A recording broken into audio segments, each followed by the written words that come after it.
ओम शांति।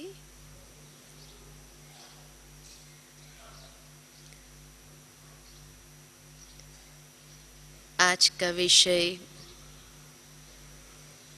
दुआओं से अपनी झोली कैसे भरे। कल बाबा ने तो सबकी झोली दुआओं से भर ही दी, यही कहेंगे ना। सभी ने अपनी झोली में दुआएं भर ली या नहीं भरी। बाबा इतने ज्ञान रत्नों से जब बच्चों को श्रृंगारते हैं, साथ ही साथ कई जन्मों के लिए वो रत्न हमारे साथ रहे, ऐसी हमारी बुद्धि की झोली को भी भर देता है।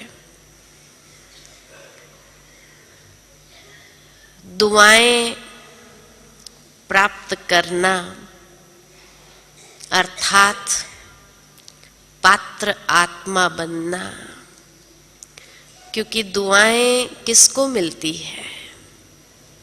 जो पात्र होता है। कोई पात्र न हो तो चाहे कोई दुआ देना तो भी दे नहीं पाता है। और उसी के लिए बाबा ने कल की मुरली में भी कहा, संतुष्टता ये हमारी पात्रता को बनाता है। दुआएं प्राप्त करने के लिए आंतरिक स्थिति हमारी जितनी संतुष्टता वाली होती है, उतना ही हम दुआओं के खाते को जमा कर सकते हैं।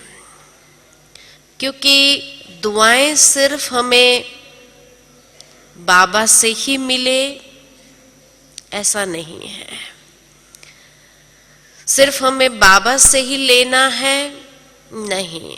बाबा जब सर्टिफिकेट लेने के लिए कहता है तो ये 4 सर्टिफिकेट हमेशा हर एक को प्राप्त करना होता, तभी उसको दुआएं प्राप्त होती है। पहला सर्टिफिकेट स्वयं से संतुष्ट, अर्थात स्वयं भी स्वयं को दुआएं देते हैं। इतना स्वयं को योग्य बनाना। दूसरे मुझसे संतुष्ट हो, अर्थात दूसरों से दुआएं प्राप्त करना। तीसरा, मेरे साथी जहां हम रहते हैं, जो मेरे संबंध संपर्क में रहते हैं, वो मुझसे संतुष्ट हो, अर्थात वो मुझे दुआएं दे। और चौथा, बाबा मुझे दुआएं दे, अर्थात भगवान भी मुझसे संतुष्ट हो। तो ये चारों रूप से जब हम दुआओं को प्राप्त करने के योग्य बनते हैं, तब हम अपने जमा के खाते को बढ़ा सकते हैं। अब स्वयं से संतुष्ट कैसे रहेंगे? उसके लिए कल की मुरली में और पिछले सीजन की मुरलियों में भी बाबा ने एक बात के ऊपर बार बार जो अटेंशन खिंचवाया है, वो है स्वमान और सम्मान। स्वमान की स्थिति बाबा ने जन्मते ही हर बच्चे को स्वमान दिया हुआ है। कल बाबा ने और स्पष्ट रूप से कहा कि कैसे एक एक वर्ग वालों को, एक एक लेवल वालों को बाबा ने स्वमान दिया, चाहे वो बच्चा हो, बुजुर्ग हो, कन्या हो, कोई भी हो, प्रवृत्ति वाले हो, कोई भी हो, लेकिन हर एक को भगवान ने कितना ऊंचा स्वमान दिया है। स्वमान की सीट पर जितना हम सेट रहते हैं, अब एक ही स्वमान को लेकर के रोज बैठेंगे क्या, तो भी बोर हो जाएंगे, ऊब जाएंगे। तो मुझे एक मुरली बाबा की याद आती है काफी सालों पहले की, जिसमें बाबा ने कहा था कि बाबा ने हर बच्चे को इतने सेट्स दिए हैं श्रृंगार के, क्योंकि स्वमान क्या होता है, स्वयं को श्रृंगारना। तो कभी शांति की शक्ति के स्वमान में बैठे तो वो श्रृंगार हमारा हो।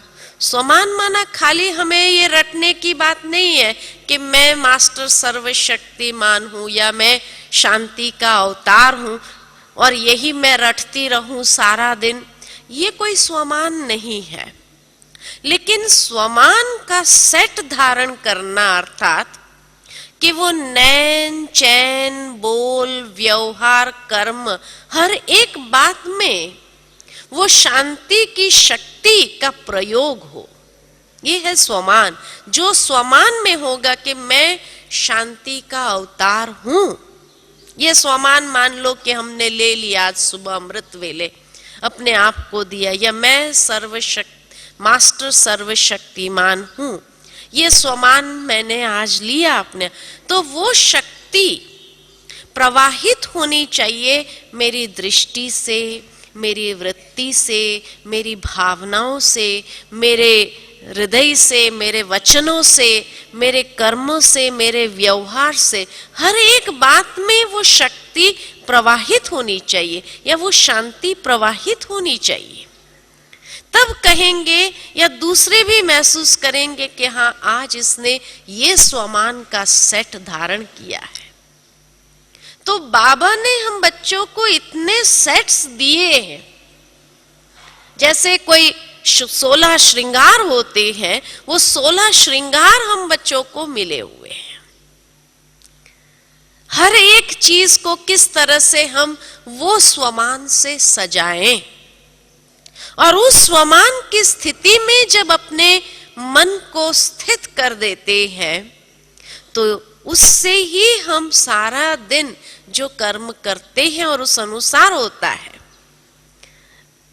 तो स्वयं स्वयं से संतुष्ट हो जाते हैं कि हाँ, आज मेरी दिनचर्या बहुत अच्छी रही, आज मेरा सबके साथ व्यवहार जो रहा उससे भी मुझे अपने आप में संतुष्टि हुई। तो इसलिए बाबा बार बार ये जोर लगाते हैं, स्वमान में स्थित हो, स्वमान में स्थित हो। यही अगर एक पुरुषार्थ हमारा होगा तो हर कर्मेंद्रिय उसके ऑर्डर के हिसाब से चलेगी।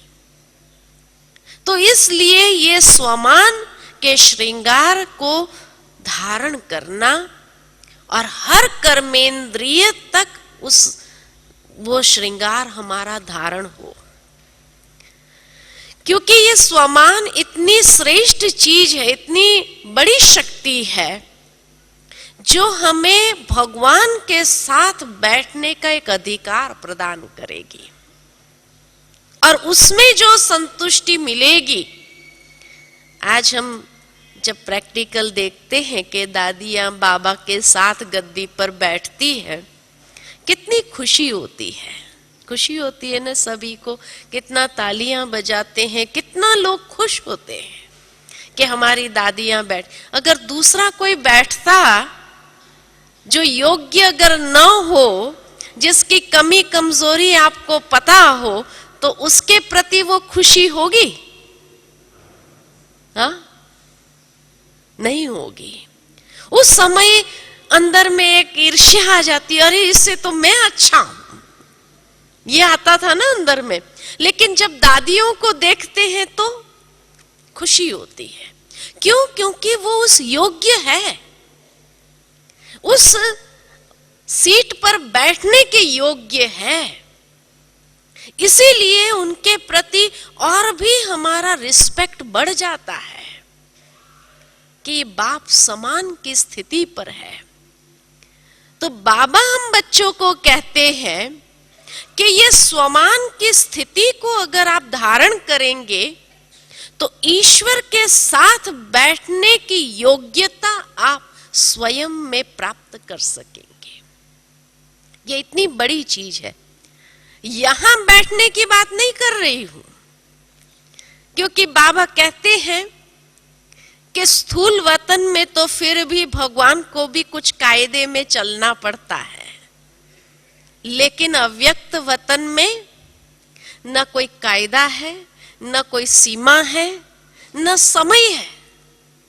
हर बात से अव्यक्त वतन ऊपर है। तो अव्यक्त वतन में जाकर के भगवान के साथ बैठो और उस सीट पर आप बैठ सकते हैं, जितनी देर आप बैठना चाहे बैठ सकते हैं। लेकिन वहां जब बैठने की बात आती है तो क्या होता है? बार बार नीचे खिसक पड़ते हैं, हम नीचे ही सरक जाते हैं। अरे बाबा कहते हैं बच्चे, योग में जब बैठो तो स्वयं को भगवान के साथ बिठाओ, वतन में आकर के बैठ जाओ मेरे साथ में। ऑफर कर रहा है, लेकिन ऑफर करने के बाद भी हम वो ऑफर को स्वीकार नहीं करते। बार बार नीचे अपने व्यर्थ संकल्पों से क्या करते? नीचे खिसक जाते, उस सीट से नीचे उतर आते हैं। भगवान ऑफर कर रहा है बैठो मेरे साथ, और यहां बैठना चाहते, लेकिन अगर यहां वो स्थिति ही न हो तो भगवान के बाजू में बैठने के बाद भी वो खुशी नहीं होगी, न दूसरे को खुशी होगी हमें देख करके। इसलिए जहां भगवान ने हमें ऑफर किया है वहां ही हम पहुंच जाए, अपनी इतनी ऊंची स्वमान की सीट पर बैठे, तो हम उसके साथ बैठने का अधिकार प्राप्त कर लेते हैं। जैसे रॉयल घराने के लोग होते हैं, या राजा के साथ बैठने का अधिकार किसको होता है? जो कुछ तो उसके लेवल के हो। अगर उसके लेवल के ही नहीं हो तो उसके दरबार में बैठने का अधिकार प्राप्त कर सकता है। साकार बाबा जब अपना अनुभव सुनाता था कि कैसे राजाओं महाराजाओं के महल में जाते थे, बाबा की धारणा ऐसी होती थी, जो वो राजाएं भी कहते थे कि भगवान से भूल हो गई, भगवान को राजा आपको बनाना चाहिए था और हमें बना दिया। माना इतना बाबा का अपना स्वमान था, और उस स्वमान में स्थित होते थे कि भले वो कोई भी चीज की ऑफर करते थे कि बाबा शराब ले लो, बाबा ये ले लो, बाबा कहते थे आपके कारण मैं अपना धर्म भ्रष्ट नहीं करूंगा। और आज हमें कोई कहता है तो हम क्या कहते हैं? अरे उसको बुरा नहीं लगना चाहिए, इसलिए उसको थोड़ा तो हाँ वो ऑफर कर रहा है तो मना थोड़ी कर सकते हैं। अब हम ही अपने स्वमान की सीट से नीचे उतर आए, उनके लेवल पर जाकर बैठ गए, और फिर भगवान के साथ बैठना चाहते हैं तो बैठ सकेंगे। और वो आत्मा भी हमें दुआ दे सकती है कि ये तो अपने लेवल का ही है, कोई बात नहीं। इसको कहेंगे ना 4 बार कहो तो 5वीं बार ले ही लेंगे। अब क्या रहा हमारी क्या इंप्रेशन है, हमारा क्या ये स्वमान है? तो इसलिए बाबा ने कभी अपने धर्म को नहीं छोड़ा।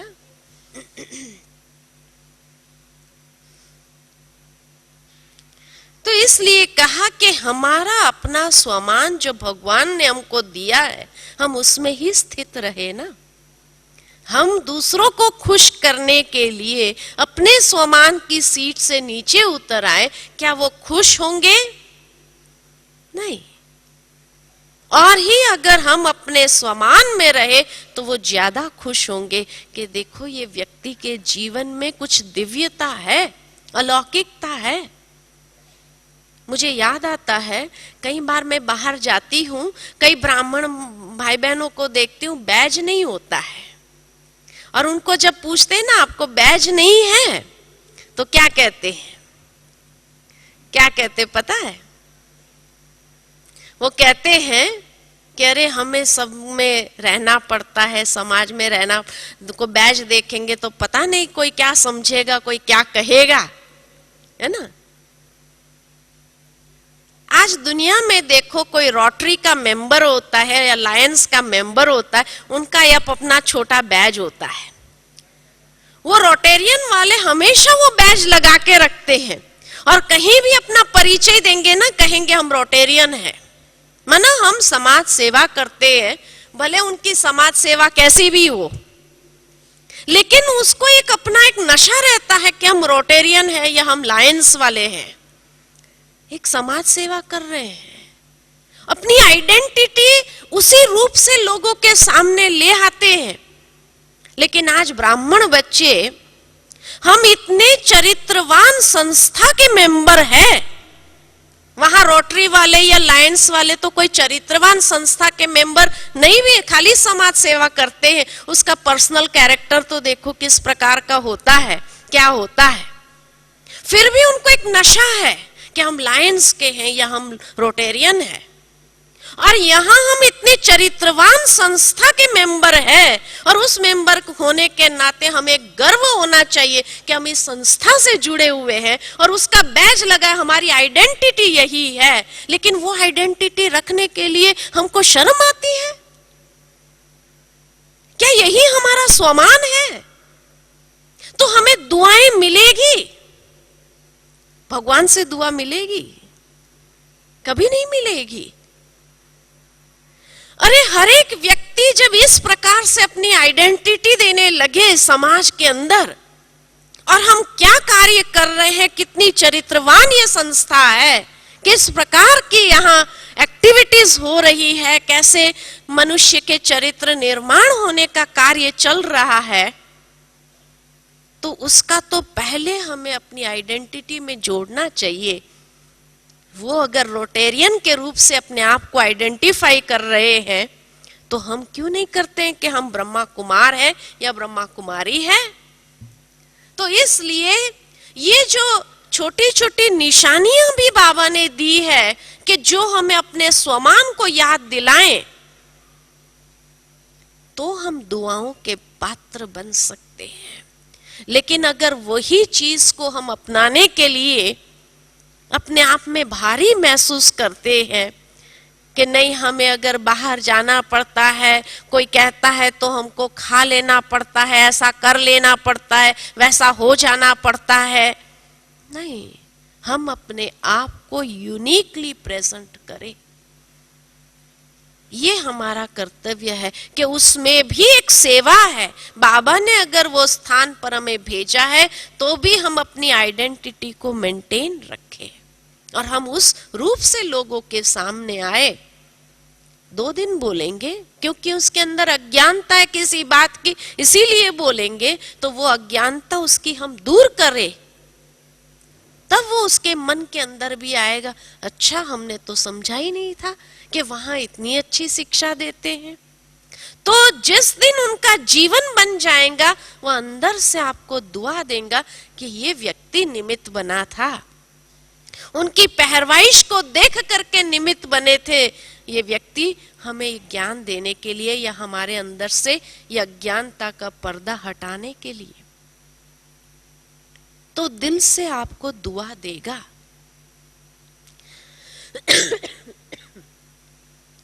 तो इसलिए जो बाबा ने हम बच्चों को नियम मर्यादा धारणाएं दी है, ये हमारे लिए बहुत बड़े स्वमान है, और उस स्वमान में हमें अपने आप को स्थित करना है।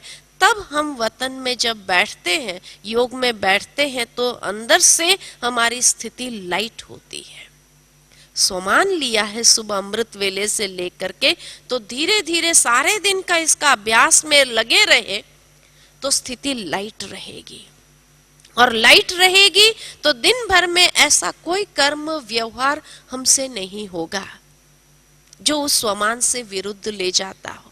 वो नेचुरल रूप में हमारे से प्रवाहित होगा, और फिर जब योग में बैठेंगे तो सहज उड़ने का अनुभव हो सकेगा।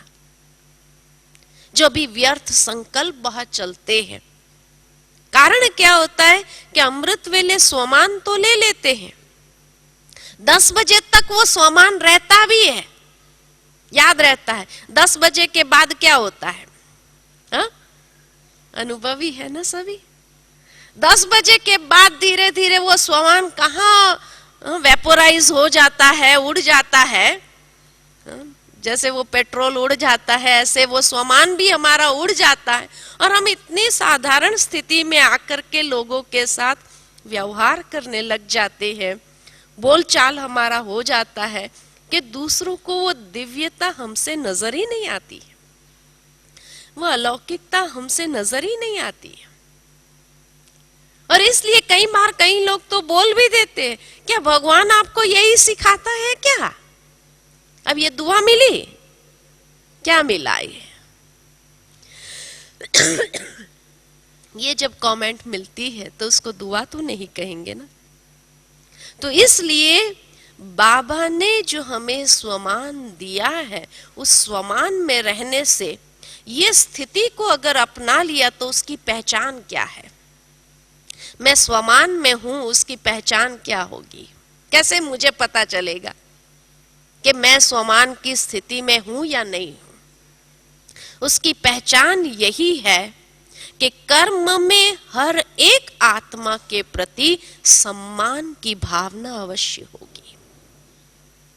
इसलिए स्वमान स्थिति है, पुरुषार्थ है, तो सम्मान ये कर्म है। ये व्यवहार में जो आया सम्मान की भावना, ये हमारा प्रारब्ध है। अपने आप पुरुषार्थ का प्रारब्ध यहां ही मिलता है।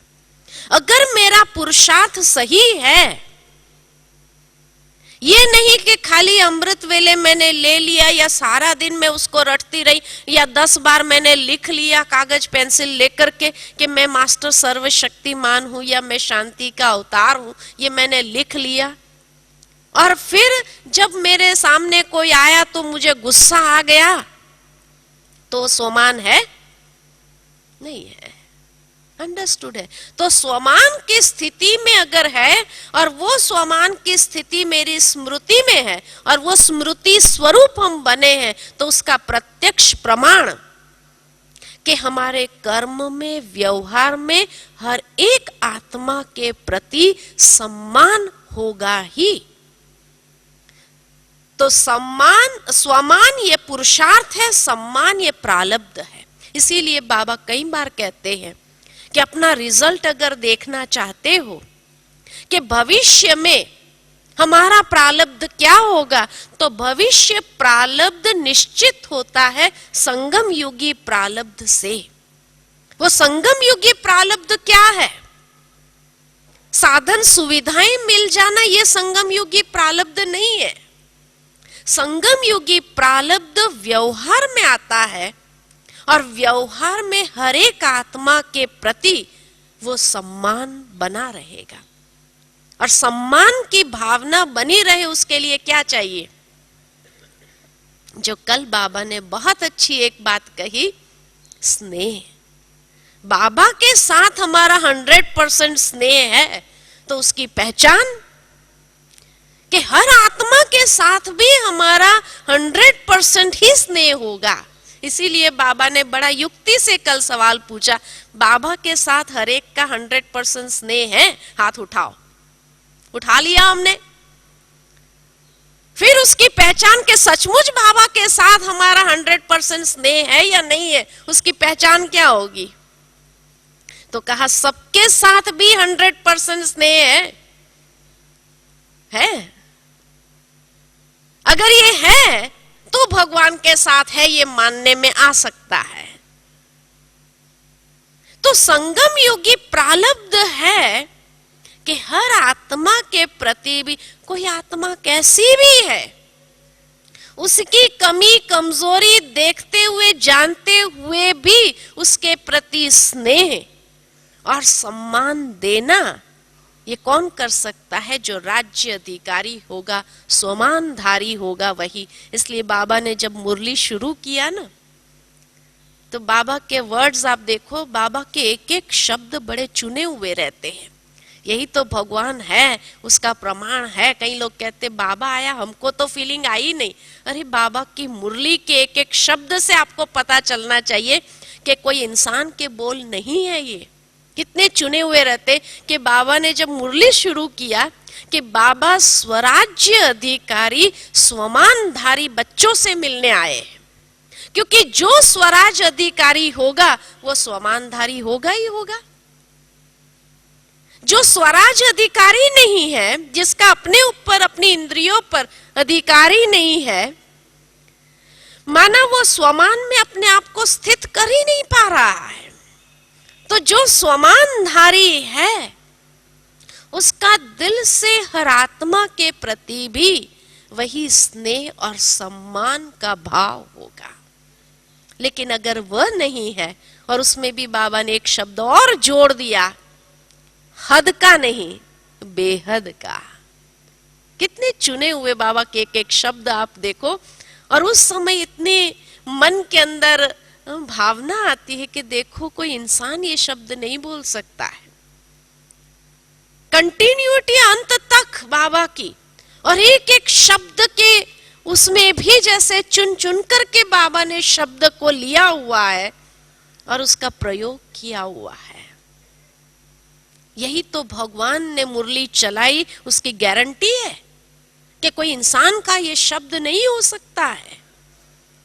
कई लोग इसलिए जब ये कहते बाबा आए लेकिन हमें तो फीलिंग नहीं हुई, हमको तो लगा ही नहीं, इसका मतलब कि हम कुछ बाह्यता में समझ बैठे थे कि भगवान आएगा तो बाह्य स्वरूप से कुछ चेंजेस होंगे या बाह्यता में कुछ परिवर्तन दिखाई देगा। माना हमारी बुद्धि इतनी स्थूल लेवल पर थी कि हम स्थूल में कुछ देखने की अपेक्षा कर रहे थे।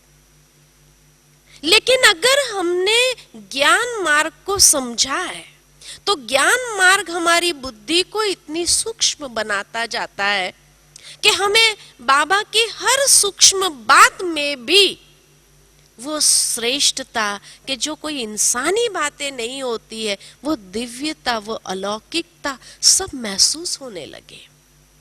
और इसी को अनुभव करने के लिए ही बाबा ने कहा स्वमानधारी बनो, कि जो स्वमानधारी होगा वो उस लेवल से उस दिव्यता का अनुभव कर सकेगा। परमात्म अनुभव कोई स्थूल बुद्धि से नहीं होता है।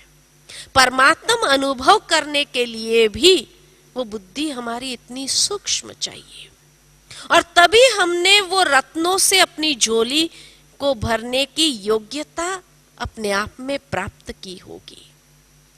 इसलिए जितनी बुद्धि को सूक्ष्म बनाएंगे उतनी दुआओं से अपनी झोली हम अपने आप भरते जाते हैं। अनेक आत्माएं भी जहां पर हमारे बातों से या हमारे व्यवहार से, हमारे कर्म से संतुष्टता महसूस करते या खुशी का अनुभव करते हैं, यही उसकी दुआ है हमारे प्रति। दूसरा, दुआएं प्राप्त करने का आधार है कि जब कोई विशेष कार्य के लिए निमित्त बनने का एक भाग्य मिले तो उस चांस को कभी गंवाना नहीं, क्योंकि वो चांस अचानक आता है। और वो चांस अचानक आ करके जब हमारे सामने खड़ा हो जाता है और उस वक्त हमारे मुख से अगर निकल गया नहीं नहीं नहीं ये मैं नहीं कर सकती, बस ये नहीं कहा, माना हम अपने भाग्य के दरवाजे को बंद कर देते हैं।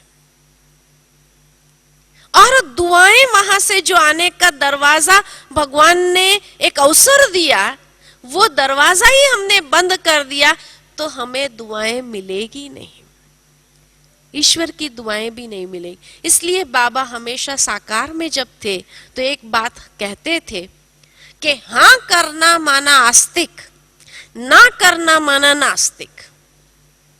तो नाजी का पाठ हमारे मुख से न निकले, हाँ जी हाँ जी। जितना हाँ जी करते जाते हैं, हाँ जी करना माना, जैसे वो दुनिया में नहीं कहते सिम सिम दरवाजा खुल जाओ, ऐसे भाग्य के दरवाजे सिम सिम करके खुलते जाते हैं। और उससे इतनी उन्नति होती है, भगवान इतना आगे बढ़ा देता है हमें, क्योंकि भगवान जब कुछ देना चाहता है तो अवसर तो लाएगा ना आपके सामने, और उस समय अगर हमने मना कर दिया तो वो अवसर दूसरे के पास चला जाता है। हमने ना किया नहीं नहीं ये काम मैं नहीं कर सकती हूं, तो दूसरा कहेगा अच्छा मैं करूंगा, तो ये अवसर उसके पास चला गया। अच्छा मैं करूंगा, तो उसने अपने भाग्य के दरवाजे खोल दिए। अब उसके पास जब चला गया तो भगवान जो मुझे देना चाहता था अब मुझे तो दे नहीं सकते क्योंकि मैंने दरवाजा ही बंद कर दिया, तो उसको दे देता है। बाबा ने कल की मुरली में इसीलिए एक बात बहुत अच्छी और कही कि बाबा हर आत्मा को विशेषता की गिफ्ट देता है। बाबा के बच्चे बने और हमारे अंदर विशेषता न आए, ये हो नहीं सकता है। बाबा विशेष है तो उसके हर कार्य में जैसे कोई न कोई विशेषता हमें प्रदान करना चाहता है वो, और उसी के लिए ड्रामा में वो अवसर क्रिएट करता है ताकि ये बच्चे की उन्नति हो, प्रगति हो और उसको ये विशेषता मैं दे सकूं, और वो दुआओं के रूप में मिलती है। इसीलिए तो बाबा कई बार स्मृति दिलाते हैं हम बच्चों को कि बच्चे जब भी कोई उस विशेषता की तारीफ करे या कुछ कहे तो क्या कहो, ये बाबा की देन है। करण करावनहार बाबा है, वो कराने के लिए निमित्त बना रहा है।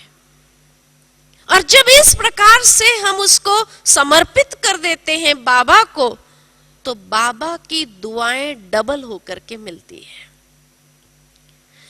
इसलिए उसका अभिमान न करो कि ये मेरी विशेषता है, बाबा की देन है, क्योंकि ये विशेषता पहले तो नहीं थी, बाबा के बनने के बाद मिली है। अच्छा पहले से भी अगर थी तो भी बाबा के बनने के बाद उसकी वृद्धि और हुई है, तो ये तो बाबा की ही देन थी ना। उसको अपना समझ लेना और उसका अभिमान करना, तो ये अभिमान की जहां फीलिंग आई तो वहां स्वमान तो नहीं रहा, तो दुआओं का दरवाजा बंद हो जाता है। इसलिए बाबा बार बार उस बात पर अंडरलाइन कराता है, मैं और मेरे को ट्रांसफर करना सीखो।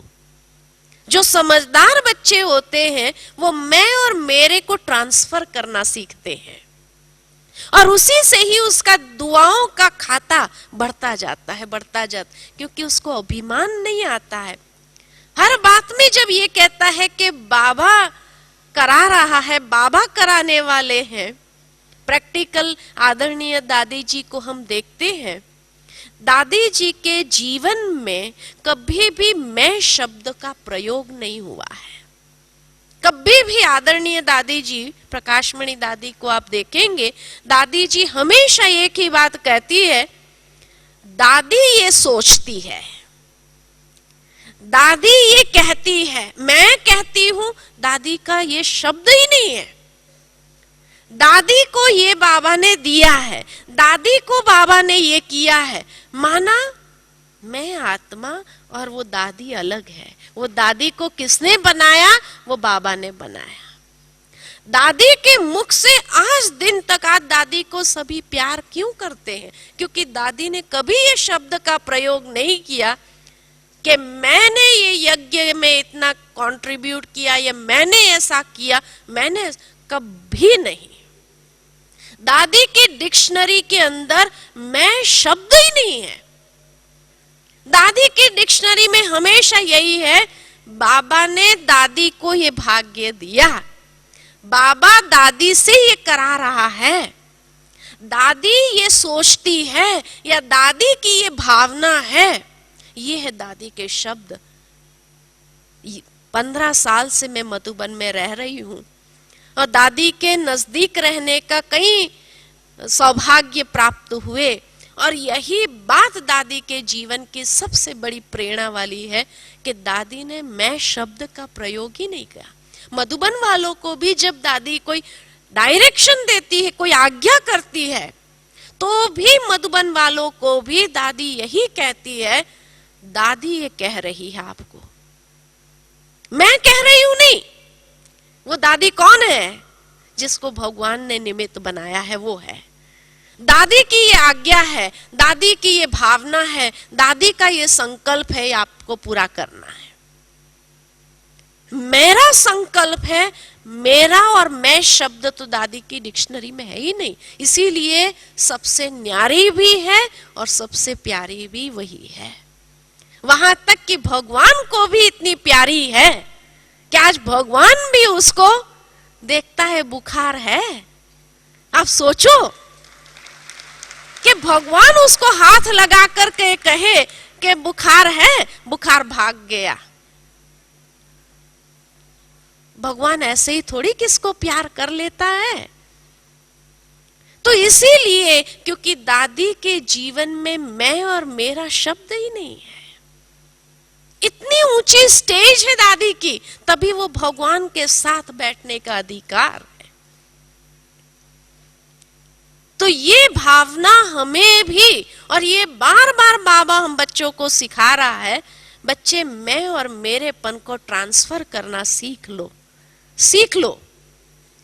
और जो ये बात को कर सका, मैं और मेरे को ट्रांसफर करना सीख लिया जिसने, उसके झोली दुआओं से न भरे, ये हो नहीं सकता है। और दुआओं की झोली जितनी इंटेंसिटी से हम भरते जाते हैं, उसमें भी इंटेंसिटी आती है, जिसको बाबा ने दूसरे शब्द में कहा दृढ़ता। और जितनी इंटेंसिटी से उसको भरते जाते हैं, उतनी इंटेंसिटी से वो प्रालब्ध प्रत्यक्ष स्वरूप में सामने आता ही है। ये हो नहीं सकता है कि नहीं आता है। और इसीलिए बाबा हम बच्चों को यही कहता है, संगम युगी प्रालब्ध को अनुभव किया है। जिसने संगम युगी प्रालब्ध को अनुभव नहीं किया, वो भविष्य प्रालब्ध को प्राप्त करने के अधिकारी नहीं है। और इसीलिए कल बाबा ने जब कहा कि नई दुनिया की शुरुआत में जो 9 लाख आत्माएं हैं, वो 9 लाख आत्माएं भी कैसी होगी, उसकी थोड़ा सा झलक दिखाया। तो उसमें तो हम सभी है ही ना। जो स्वमान के श्रृंगार बाबा ने हमें दिए हैं, अब समय आ गया है पर्दा खुलने का। और अगर हम अपने सेट से तैयार नहीं हुए, अभी हम अपने आप को श्रृंगारने में ही लगे हुए हैं, अभी तक मैं मेरापन बाकी है, ये सब दाग दुग लगे हुए हैं, और समय का पर्दा खुल जाएगा तो क्या सतयुग के नंबर 1 की स्थिति में हम पहुंचने के योग्य है? और अब समय तो इंतजार नहीं करेगा, क्योंकि कब तक हमको ये सलबेलेपन की चाल में चलाता रहेगा समय भी और बाबा भी।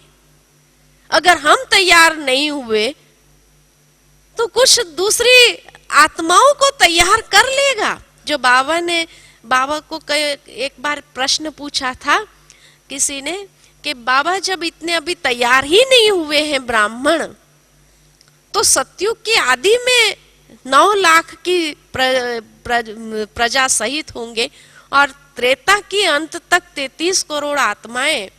तो बाबा ने उस समय कहा था कि कुछ आत्माएं भक्ति मार्ग में भी रेडीमेड है, जिनकी धारणा इतनी अच्छी है, ज्ञान में चलने वालों से अच्छी है, सिर्फ उनको बाबा का परिचय नहीं है, बाकी भगवान पर निश्चय है। और जिस दिन ये परिचय मिल गया और वो निश्चय ट्रांसफर हो गया, बनी बनाई आत्माएं है ही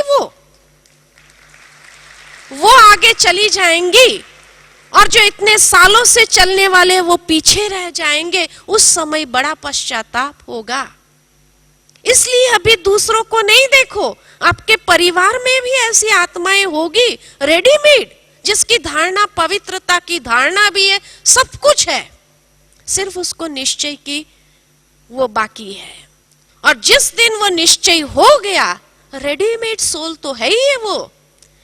इसलिए कहीं वो आगे ना चला जाए, इसीलिए बाबा कई बार कहते हैं last so fast so first. वो भी फर्स्ट नंबर में सतयुग के आदि में आने के लिए तैयार है।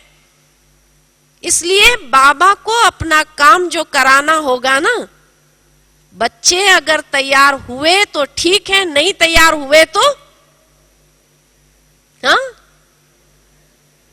क्या करेगा? समय तो रुकने वाला है नहीं। ये अलबेलापन की चाल से हम अब तक चलते रहे, आगे भी चलते रहेंगे, ऐसा तो होने वाला है नहीं ना।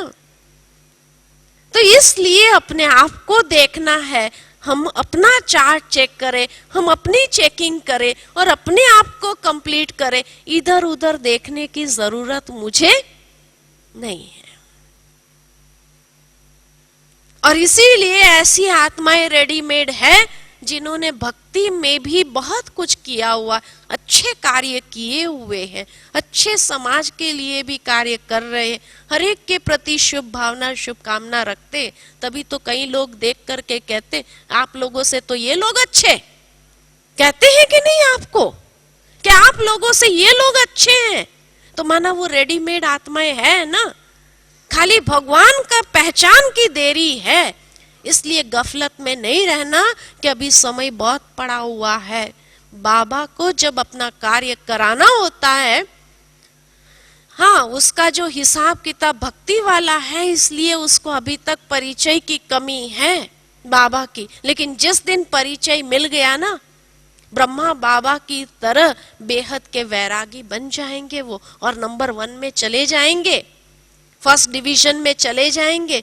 और जो इतने सालों से ज्ञान में चलने वाले, वो अफसोस करते रह जाएंगे कि हम उनको देख रहे थे कि ये तो भक्ति मार्ग वाला, ये अज्ञानी है, ये ऐसा है वैसा है, हम ये सोच रहे थे, लेकिन ये हमसे आगे चला गया। तो इसलिए 33 करोड़ तैयार करना बाबा के लिए कोई बड़ी बात नहीं है, समय के लिए कोई बड़ी बात नहीं है। और वो जैसा ही समय आ जाएगा, तभी तो भगवान को कहते हैं कि भगवान क्या नहीं कर सकता है, बस एक जादू की छड़ी घुमा देगा और सब हो जाएगा। इसलिए ये गलत फहमी अंदर में नहीं रखो कि भगवान हमारे द्वारा ही कार्य कराएगा, भगवान को भी हमारी पड़ी है। नहीं, भगवान किसी के द्वारा भी करा देगा और आप रह जाएंगे और उस समय पश्चाताप के आंसू आएंगे। इसलिए जब कोई विशेष कार्य के लिए निमित्त बनना है, तो माना दुआओं की झोली अपने आप में भरनी है। इसी रीति से हम हर एक की दुआओं को प्राप्त करने के अधिकारी बन जाते हैं। और यही दुआएं की जो शक्ति है, वो बड़े से बड़े परीक्षा के पेपर में भी पास करने के लिए निमित्त बन जाएंगी।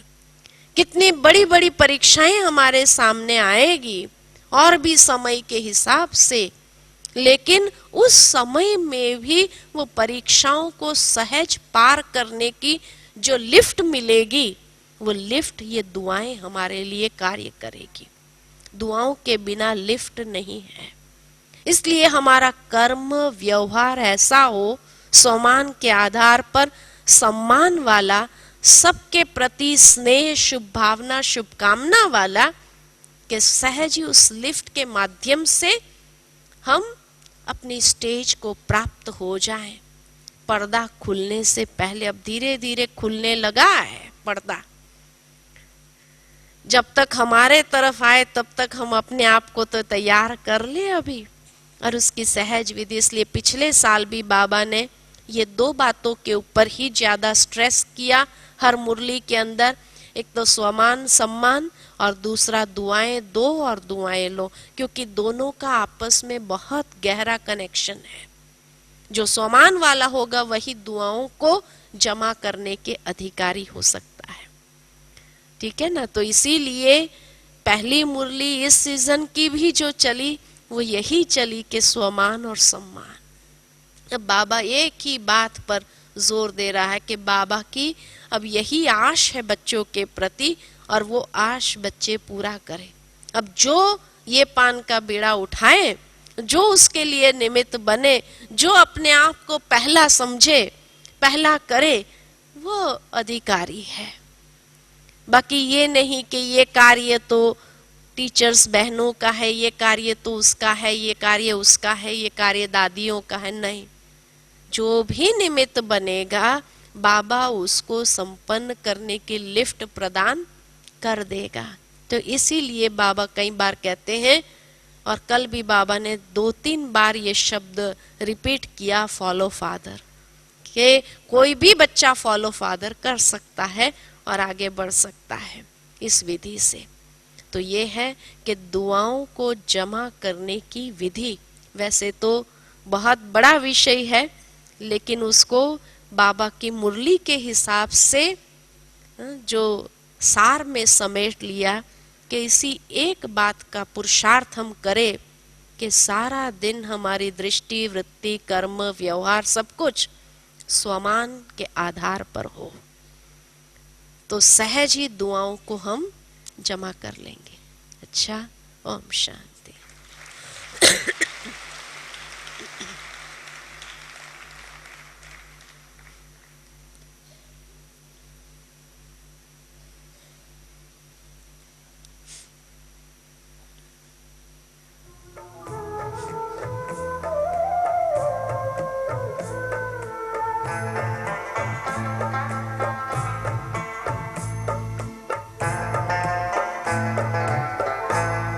गुजरते जा रहे पल प्रभु की यादों से सफल कर ले। गुजरते जा रहे पल प्रभु की यादों से सफल कर ले। चलो आनंद रस से मन तरल कर ले, सरल कर ले। गुजरते जा रहे पल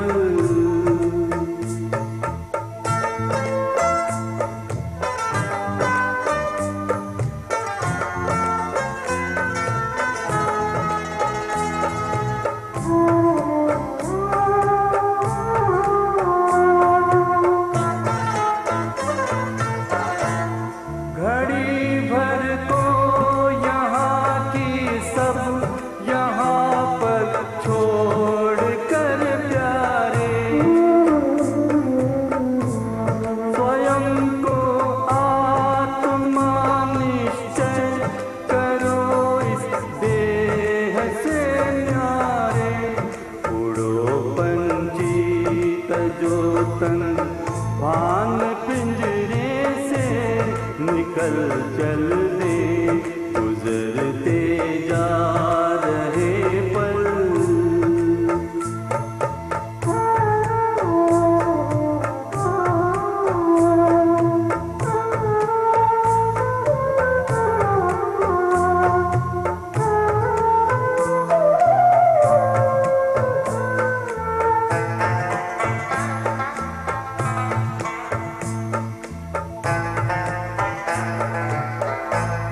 ये ज्योतित देश अपना घर, पिता शिव ज्योति का सागर।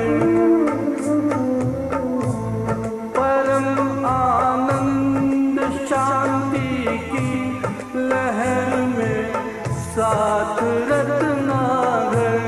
ये किरणें शक्तियों की आत्माओं सबल कर ले। गुजरते जा रहे पल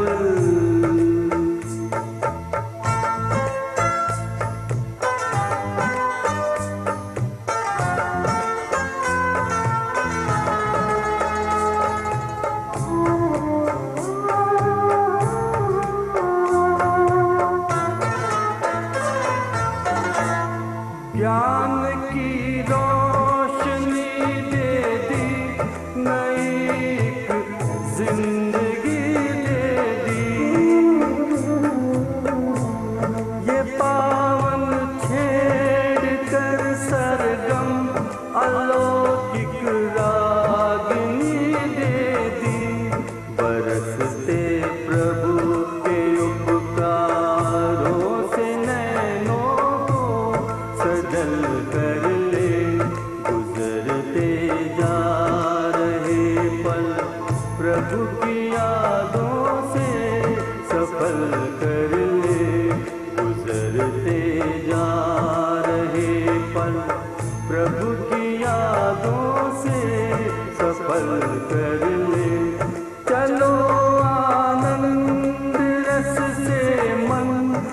सरल कर ले, सरल